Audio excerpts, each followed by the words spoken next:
We are back on another episode of my Barndominium build.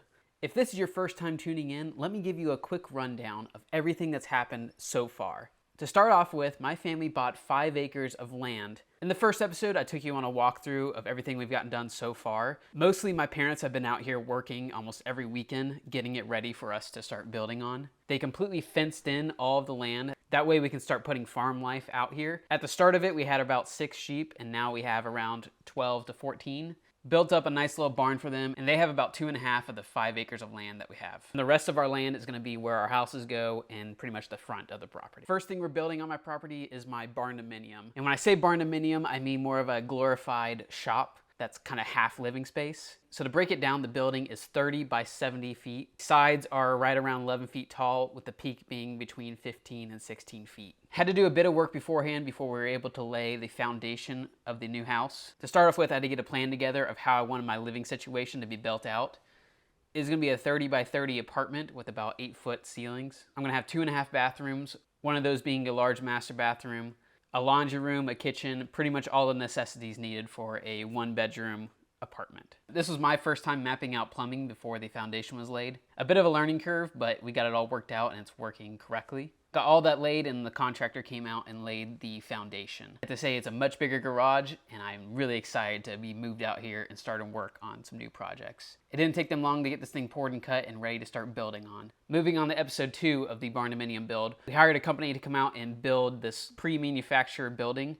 Like I said, it is a 30 by 70 foot building that was pretty much pre-manufactured, and they brought it out in sections and put it all up in a day and a half. It took these 6 guys to build this full thing. I try to stay out of the way as much as I could. I like to give people space when they're working. I prefer the same for myself. I didn't want to be in the way of anything, so let them do their thing and get this thing done and knocked out pretty fast. I knew the size of the building before going into this, but it's hard to visualize it until it's right in front of you. It has 2 garage doors on the side and then 1 large garage door in the middle. And right here I'm giving you a full walkthrough of everything. Give you an idea for the floor plan and the layout I have going on in the building. I've been doing a lot of shopping and try to build this thing on a budget, so I got these windows from Marketplace for a really cheap price. My building is going to have 4 windows total, 3 in the front and 1 in the back. And I'm going to be replacing these shop doors with some actual house doors. I needed to get that done and ready before I can even start framing this house. That leads us into episode 3 of this build, and that is a big time jump because we got power and we got water out here. Before we got water out there, we were having to transport water from my siblings' house all the way to the farmland. That way the sheep out there had an access to water. A bit of a pain, but now that we have a working well and power out here, it makes the whole farm life so much easier. We have power, we have water, we have pretty much everything to start building out my house. And also with that done, my parents can also start building out their house. Their building plans call for a 3-bedroom, 2.5 bath with a large living room and even larger kitchen space. They're planning on downsizing, but I don't know how much of a downsize this is because it's about the same as our current living situation, except for it's a single story instead of a 2-story. Their plan was to break ground about a week after that last video dropped. It ended up being around a month or so after. And that was due to some tie-ups and paperwork and inspection stuff. So they got that figured out and they have actually broke ground currently. Their building is gonna go pretty much right next to mine. The corners are pretty much gonna be really close together. Also in the last episode, since I had electricity, I was able to install a bunch of lights in the building. This was peak summertime in Florida and it was absolutely miserable trying to get this stuff hung up and electrical ran. And it's not super easy when you don't have a lot of tools out there, so I was having to drive back and forth to my current house all the way out here, which is about a 40-minute round trip drive. But I was able to get that all taken care of, and I was even able to buy a new front door and a new side light for my front door. I got those off of Marketplace too for a pretty good deal, so I'm trying to save as much money as I can on this building. And I have a really cool idea of what I want the front entrance to look like to make it look more like a house and not like a garage. That was a quick run through of everything I've gotten done so far, and that leads us into this current episode. And now it's time for another big time jump because my parents' house is completely built, pretty much. The foundation got poured, all the studs up are in the inside. This is a pretty much complete house, and you can see right here how close it is to the shop. So you can get an idea of what our shared backyard is gonna look like and how close everything is. Luckily, I had my dad get some footage of them pouring the foundation. I was not able to get out there all the time and get some footage for you guys, but luckily my dad came in clutch for that. So here's a little bit of footage that he has of this thing being poured. And what I'm gonna do is give you a walkthrough and give you a visual of what this house looks like. Maybe give you an idea of their plans going forward. Walking in the front door, this is the living room. Pretty good size, it's all open concept and it leads straight back to the kitchen and then a double doors out the back. They also have a very large pantry that you're looking in right now. Walking down the left side of the house, down this hallway, that is where the 2 extra bedrooms are going to be. Right here is the laundry room space. It's a very large laundry room. It's also going to double as my mom's crafting room because she does a lot of sewing. Right here is the first of the spare bedrooms. Now these 2 bedrooms are shared right in the middle, so they have a Jack and Jill bathroom is what it's called. A large vanity right in the middle, and a separate toilet and shower area right behind that. Shower's not very big. I stood in it and it's very skinny, so I don't know what their plan is for that, but we will see. And right here is that second spare bedroom. Good sized bedrooms, perfect for the grandkids or if I have to move in there for whatever reason. My plan is to have my building done before theirs, but we'll see how that goes. Right here you get a better view of the living room, and then moving into their master bedroom. This right here is the bedroom. It is about the same size as the one currently. Moving into the bathroom, there's gonna be 2 vanities on the left-hand side. His and hers vanities. Right behind that is gonna be a separate toilet section. Pretty large walk-in shower right there. And right behind all that is gonna be their walk-in closet that is also pretty large. Walking to the backyard, this is the double doors leading out to the really large back porch. And you can see the backyard that we're gonna share and looking out to all the property. My plan is to have a really nice backyard with a pool and everything. We will see what their plan is. I'm not sure if they want any of that, but maybe I'll build it. Fast forward a couple more weeks, we got the septic tank going in.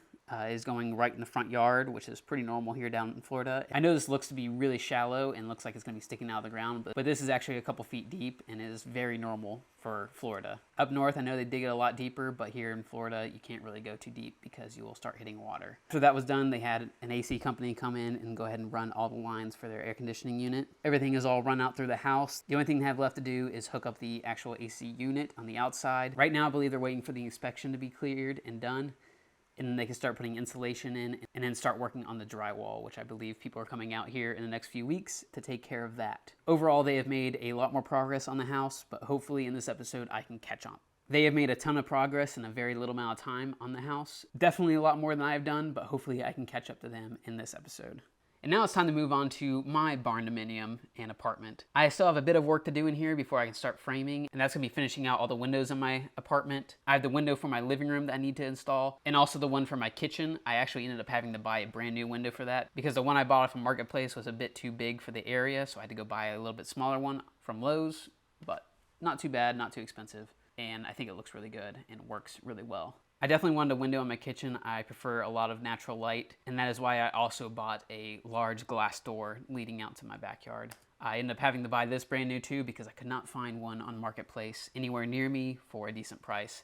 This was actually cheaper to buy brand new than a lot of people were asking on Marketplace. Ended up getting that installed, and that was the last thing I needed to do before getting ready to start framing out the interior and ordering all the lumber I needed for that. There's been a lot more collecting going on. My parents have been buying a lot of stuff on Marketplace as well and storing it in my shop. Pretty much all this stuff is going to be going into their house, so this is just current storage space. So right now I'm cleaning up the area, getting it prepped and ready to start building and framing out. I was even able to buy a few things off Marketplace myself. I bought a vanity for my little half bath area for a really good deal. I think I paid $250 for that when normally it's about $1,000, so pretty good deal myself.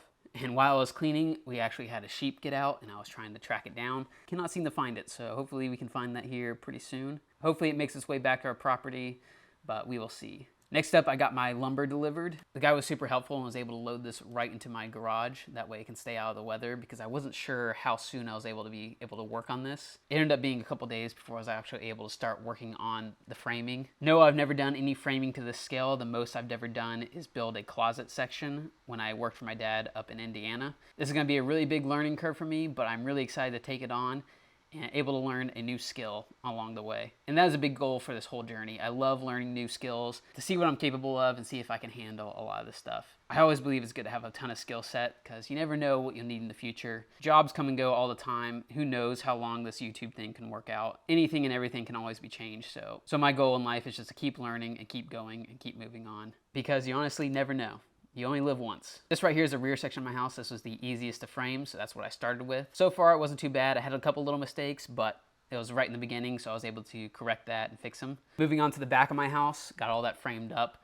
The hardest part was framing around the windows. I wasn't really too sure how to do that, but I was able to figure it out. The exterior of my walls are going to be around 6 to 8 inches wide, so it's going to need a lot of insulation. I did price out for spray foam insulation, and that is really expensive. A lot of people talk really highly of it, but to get my whole shop insulated would be around $14,000 to $16,000 is what I was quoted. And that was before I even had the apartment built out, so it'd probably be a little bit more than that. Not sure about my plan on insulating, but when it comes time for that, I'm sure I'll figure it out. All this framing needed to be screwed into the ground, which was also super easy. Some Tapcons took care of that. Now it was time to start on the interior framing since I got most of the exterior done. This right here is my bedroom leading into the master bathroom space. The first complete room I got done was my master bedroom. That was pretty easy going. I got it done in a few hours. Then it was time to frame out the bathroom, moving on to my walk-in closet. All this has actually been really easy and pretty straightforward. It's not super hard. I was expecting it to be a lot more difficult, especially doing it all myself. I was able to get it done in just a couple days, actually. Looking really good. All the walls are very straight. I worked on a couple houses up north with my dad, and they were some older houses. So all the walls were pretty wavy and drywall was terrible. So I was really adamant about having my walls perfectly flush and perfectly straight because I know how much of a headache it's going to be when it comes to framing out the drywall. And right here is my last wall I had to put in. This is the wall separating my shop from my apartment. So I want to make sure that was all pretty strong and sturdy because the upper part of my apartment is going to be storage area and pretty much an attic space. I know my garage is going to be filled up pretty fast, so I want to make sure this framing is all sturdy enough for an attic space up top for all the storage I'm going to need. Now you may be thinking, wow, that is a very stylish man. I wonder what kind of boots he's wearing. Now let me tell you, these are Brunt work boots. I've been wearing them 12 hours a day for the past month and a half, and I have to say, these are amazing. Working out here on the farm, building this Barnaminium, it's a lot more grueling than back at my home shop. I'm constantly on my feet, moving around, hauling this lumber back and forth. And the one thing that's actually made it easier is having the right kind of shoes on. I've really beat down on these things. I've painted in them, I've welded in them, I've stepped on a bunch of nails, walked through on my farmland, and they still look in really great shape. They hold up well and still as comfortable as they were when I took them out of the box. Like I mentioned before, Brunt builds these boots for people who actually use them. No crazy markups, no paying for a name, just tough, reliable boots and a price that makes sense. You can try them on, test them out, give it a whole day in your work life, see if you like them, and if you don't, you can send them back for a full refund. I don't know how many companies out there actually offer that, but that should tell you that this company fully backs these shoes and trusts that you will like them too. So if you need a new pair of work boots that can keep up with your long days on the job, in the shop, out on the farm, be sure to check out Brunt work boots. The link for them is in the description. You can check them out. They offer a wide variety of boots. Also, you can scan this QR code right up here. That will give you a discount and you can try on your own pair of work boots. Huge thank you to Brunt work boots. Now let's get back to building this house. And now that all the framing is done, ready to go, it's time to start on the ceiling braces. This is what's gonna hold up my drywall ceiling and also have enough strength to hold up as a second floor for all my storage and also double as an attic space. There's not gonna be any kind of living situation up here, just a lot of room for storage and extra car parts and pretty much anything else I need to keep out of the way of my garage. All that was pretty straightforward. These are 2x8s. This is what it was recommended to me for all that extra storage space up top. I can't remember how many boards it was, but it was a lot and it was very heavy. Just like all the framing, I also did all this by myself. This also took a couple days to finish, but just like the framing, it was pretty much self-explanatory and pretty easy going. Like everything else, it was just pretty time consuming. I also have to apologize for the lighting situation. I'm still trying to figure out the settings on the camera and how to keep it from flashing. These really bright LED lights are affecting the camera. I'm just trying to set it to the right frame rate. I'm not an expert in camera settings, so just bear with me. Along with getting all the ceiling joists up, I also found this TV for $100. This is a 70-inch smart TV. $100, really can't beat that. Now I can watch my shows while I'm working, also watch some football coming up. That's something I'm really looking forward to, and I don't really want to miss out on it when I'm out here working. I didn't want the pantry open to the kitchen completely, so I still wanted to close it off but not have a complete door in the way. So I thought a really good transition and focal point would be a nice archway. That's pretty much the style nowadays, and they look pretty fancy, so I went ahead and made one myself. And last thing to do was getting all these electrical boxes lined up, getting them all in the right spot. I ended up buying about 40 boxes of different sizes, and I still need a few more to add. For the most part, it's all done. It's ready to be wired up. All the electrical ran. I have a bunch of outlets everywhere, a bunch of outlets in the kitchen. One thing I still have to do that I'm not too sure how to do yet, and that is to cut up the concrete and run some conduit down there for my electrical to my island. Same thing with wiring up the whole apartment. I need to get all that ran and done before I can install some insulation and then get the drywall up. Also, one more thing I have to do is run all the water lines. I have to have everything ran for the kitchen, both the bathrooms. Also in the process of finding a hot water heater, trying to find a good deal on Marketplace for that because a brand new one of those is also very expensive, so looking out for good deals all the time. If you guys find any good deals on anything, you can send them to my email or my Instagram. I post a lot behind the scenes on my Instagram as well, so you guys can check me out there if you want to. If you find anything on Marketplace you think I like, please send it. I always keep an eye out for that. I played around with some 3D models of what it's going to look like. This is a very rough estimate of what it's going to look like. Don't pay attention to any of the colors or the flooring. It's hard to play around with the colors of that because it's not really matching up to how I really want it. But this gives you an idea of the layout I'm going for and how everything is going to line up. It's pretty easy for me to visualize it because I am the one building it. So I want to make it easy for you guys so you guys can follow along. Hopefully this gives you a better idea of what's going on and better understand my ideas going forward. If you guys can see anything that's really standing out to you, something I need to change or add, please feel free to leave it in the comment section down below. I pretty much read everything. If you guys have any advice for me, I'm always willing to learn. So thank you for that. Thank you guys so much for following along on this journey. I know it's a long time coming. The first video on this was about 9 or 10 months ago. It was moving pretty slow at first, but it's gonna be picking up here pretty soon. I need to catch up to my parents. They're gonna be moving in here pretty soon, and I need a place to live. Hopefully by the next episode, I can start laying drywall. I'm going to have some friends come over and help me with that. I'm going to be doing most of that myself. I'm not sure if I'm going to hire someone to do the texture because I have learned that is best left to the professionals, but everything else is going to be taken care of myself. Thank you guys so much for following along. I've been learning a lot and I'm excited to see where this thing goes. I will catch you guys on the next episode. Thanks. Bye.